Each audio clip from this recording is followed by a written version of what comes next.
ராஜீவ் கொலை கைதிகள் நளினி, பேரறிவாளன் உட்பட 7 பேரை விடுவிப்பது தொடர்பாக மத்திய அரசின் ஆலோசனையை தமிழக அரசு கோரியுள்ளது. 1991ஆம் ஆண்டில் முன்னாள் பிரதமர் ராஜீவ் கொலை செய்யப்பட்ட வழக்கில் முருகன், சாந்தன், பேரறிவாளன், நளினி, ராபர்ட் பயஸ், ஜெயச்சந்திரன், ஜெயக்குமார் ஆகியோர் ஆயுள் சிறை தண்டனை அனுபவித்து வருகின்றனர். பேரறிவாளன், நளினி உள்ளிட்ட 7 பேரையும் விடுவிக்க 2014ஆம் ஆண்டில் தமிழக அரசு முடிவு செய்தபோது அதை எதிர்த்து உச்சநீதிமன்றத்தில் மத்திய அரசு வழக்கு தொடர்ந்தது. அந்த வழக்கை விசாரித்த உச்சநீதிமன்றம் ராஜீவ் கொலையாளிகளை விடுவிக்க தமிழக அரசுக்கு அதிகாரம் இல்லை என 2015ஆம் ஆண்டு இறுதியில் தீர்ப்பளித்தது.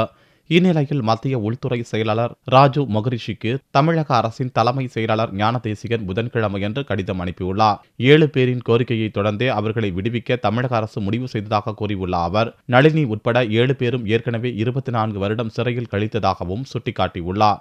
7 பேரையும் விடுவிப்பது தொடர்பாக மத்திய அரசு தனது கருத்தை தெரிவிக்க வேண்டும் எனவும் கடிதத்தில் ஞானதேசிகன் வலியுறுத்தியுள்ளார். சிபிஐ போன்ற மத்திய அரசின் புலனாய்வு அமைப்புகள் விசாரித்த வழக்குகளில் மத்திய அரசின் ஒப்புதலின்றி குற்றவாளிகளை விடுவிக்க மாநில அரசுகளுக்கு அதிகாரம் இல்லை என உச்சநீதிமன்றத்தின் அரசியல் சாசன அமர்வு தீர்ப்பு கூறியதன் அடிப்படையில் மத்திய அரசின் சம்மதத்தை கோரும் நோக்கிலேயே கடிதம் அனுப்பப்பட்டுள்ளதாக தலைமைச் செயலக வட்டாரங்கள் தெரிவித்தன.